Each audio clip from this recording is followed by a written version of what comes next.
भी उनकी सीढ़ियों में दबी है बांके बिहारी जी की, उसके लिए अपन क्या आंदोलन कर रहे हैं महाराज? देखिए 1670 में औरंगजेब ने मथुरा का मंदिर तोड़कर वहाँ जो केशव देव जी की छवि थी उसे ले जाकर जामा मस्जिद सीढ़ी आगरा में जामा मस्जिद की सीढ़ियों के नीचे गाड़ दिया था, जिससे सनातनियों का अपमान हो सके और कई सौ साल तक होता रहे। मतलब आज 400 साढ़े 400 साल हो गए और अभी तक और ज़्यादा ही हो गए तो भी अभी भी अपमान हो रहा है हमारे भगवान का। तो इसी के लिए केस किया गया है कि जामा मस्जिद की सीढ़ियों की चेकिंग होनी चाहिए, एक ऐसी टीम बने जिस टीम के कारण वो पता चले। और आजकल तो कुछ तोड़ना भी नहीं है, ऐसी टेक्नोलॉजी है कि हम लोग 1 सेकंड में पता लगा लेंगे कि वहाँ है कि नहीं। तो जिससे अगर हम हमारे सभी सनातनी सबका सम्मान करते हैं तो कोई हमारे भगवान का अपमान कैसे कर सकता है?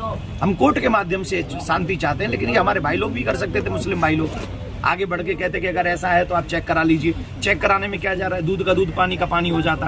और रही बात सनातन की, सनातनी हमेशा से टारगेट पर रहे, हमेशा से टारगेट पे रहे। सब लोग सनातनियों को बदल देना चाहते हैं, उनका धर्म परिवर्तन करा देना चाहते हैं, हम सनातन को मिटा देना चाहते हैं।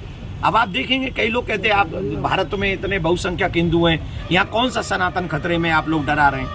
हम डरा रहे हैं? आप देखिए पाकिस्तान में सनातन सुरक्षित है, पहले वो भी हिंदुस्तानी था ना। बांग्लादेश में सनातन सुरक्षित है।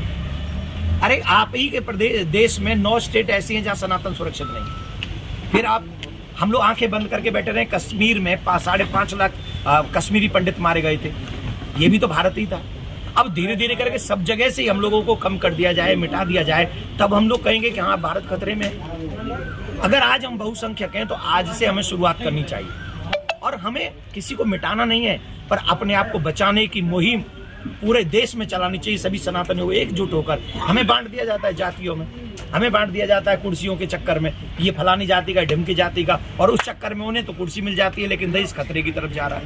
मैं आप सबसे आशा करता हूँ, मीडिया भाई बंधु जितने भी हमारे पास में आए, हमारी एक ही आशा है कि सनातनी एक हो, देश अखंड हो और सनातन आगे बढ़े, जिससे हमारी बच्चियों के 36 टुकड़े ना हो, जिससे हमारी छोटी छोटी बच्चियों का धर्म परिवर्तन ना हो, जिससे हमारे बच्चों को टारगेट करके उनका सरेआम बाजार में कत्लेआम ना हो। महाराज आपने जैसे कहा कि जाति में ना बांटा जाए, अब कांग्रेस ने आरक्षण के नाम पर कर्नाटक वगैरह में जो दिया है मुसलमानों का आरक्षण, तो वो क्या जाति पर आरक्षण नहीं बांट रहेगा? नहीं, वो तो धर्म ही बांट दिया उन्होंने।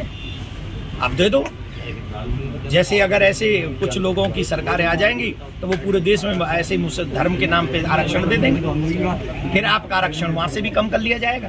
फिर और सरकारें आएंगी, फिर हमारे मंदिर क्यों है भैया? अच्छा चलो अब बताओ, तुम पत्रकार बंधु हो भाई, सब तुम लोग बड़े विद्वान लोग हो, हाथ जोड़ के हमारी प्रार्थना है, जिस समय देश हमारा आजाद हुआ था तो एक संविधान बना था कि नहीं बना था? बना था। तो भारत के सनातनियों के मंदिर सरकार के कब्जे में क्यों है बताइए? क्यों मस्जिद कब्जे में नहीं है? क्यों चर्च कब्जे में नहीं है? क्यों अन्य पूजा स्थली कब्जे में नहीं है? क्यों हमारे ये मंदिर कब्जे में है? और वो मंदिरों का पैसा जा कहाँ रहा है, यूज कहाँ हो रहा है, वो बताओ हमको। क्यों नहीं गुरुकुलम बनाए गए? और अगर हम अभी भी सनातनी चुप बैठे रहे तो अभी तो हम बता रहे हैं, अभी तो मंदिर सरकार के कब्जे में है। तुम पे 5 मकान हुए तो 3 मकान लेके उन पड़ोसियों को दे दिए जाएंगे जो तुम्हारे बनने जो भाईचारों निभाने के वास्ते कायदे दे जाएंगे, धर्म के आधार पे बांटा जाएगा। और यही हो रहा है। और इससे बचने के लिए हम सब सनातनियों को एक होना होगा और हमें अपने अधिकार की लड़ाई लड़ने का अधिकार है। अगर ह्यूमन राइट्स हैं तो हमारे भी राइट्स हैं, संविधान में हमारे भी राइट्स हैं, सनातनियों के भी राइट्स हैं। हमें जातियों में मत बांटो, हमारा धर्म सनातन है और हम एकजुट होकर इस देश को भी अखंड रखेंगे, सनातन को भी अखंड रखेंगे, और जो हमारी तरफ बुरी नजर रखेगा उसे मुंह तोड़ जवाब भी देंगे। लेकिन ये तभी संभव होगा जब हम सब एक साथ होंगे, एक स्वर में आवाज उठाएंगे।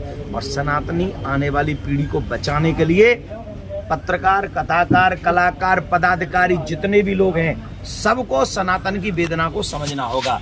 बंगाल में भी अब सनातन सुरक्षित नहीं है, कर्नाटक में भी, या अन्य और कितने प्रदेश गिना दूं मैं, चले जाओ साउथ साइड में, वहां भी सनातन अब सुरक्षित ज्यादा नहीं है। तो मैं चाहूंगा कि आज हम मध्य प्रदेश की धरा पर बैठे, अभी वोटिंग चल रहा है देश में, मैं आप सबसे हाथ जोड़ के प्रार्थना करूंगा, सब सनातनी घर से निकलें, वोट डालें और एक ऐसी सरकार का निर्माण करें जो सरकार राम मंदिर की तरह कृष्ण मंदिर भी बनाए। मैंने तो कहा था भाई 24 की वोट पड़ेंगी राम जी के नाम पर, जिन्होंने राम मंदिर का निर्माण किया 24 की वोट उनको मिलेंगी। और कोई कहे कि ये तो महाराज बीजेपी के हैं, हम बिल्कुल नहीं है। 29 में वोट हम आपको दे देंगे, आप ईमानदारी से कसम खा के कहो कि आप हमारा मंदिर कृष्ण मंदिर बनवा के दोगे 29 से पहले, तो 29 में वोट देवकी नंदन उसी पार्टी को देगा जो कृष्ण मंदिर में साथ निभाएगा। और मेरे चेले भी देंगे, मध्य प्रदेश में भी खूब चकाचक चेला है हमारे, और पूरे देश भर में चेला हैं और बड़ा प्यार करते हैं हमसे।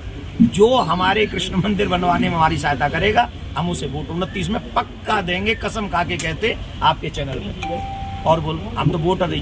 भारत हिंदू राष्ट्र बोली करते हैं। हिंदू राष्ट्र जिस दिन सनातनी जग जाएगा उस दिन भारत हिंदू राष्ट्र होगा और अखंड भारत का निर्माण होगा, इसमें कोई संशय नहीं। धन्यवाद।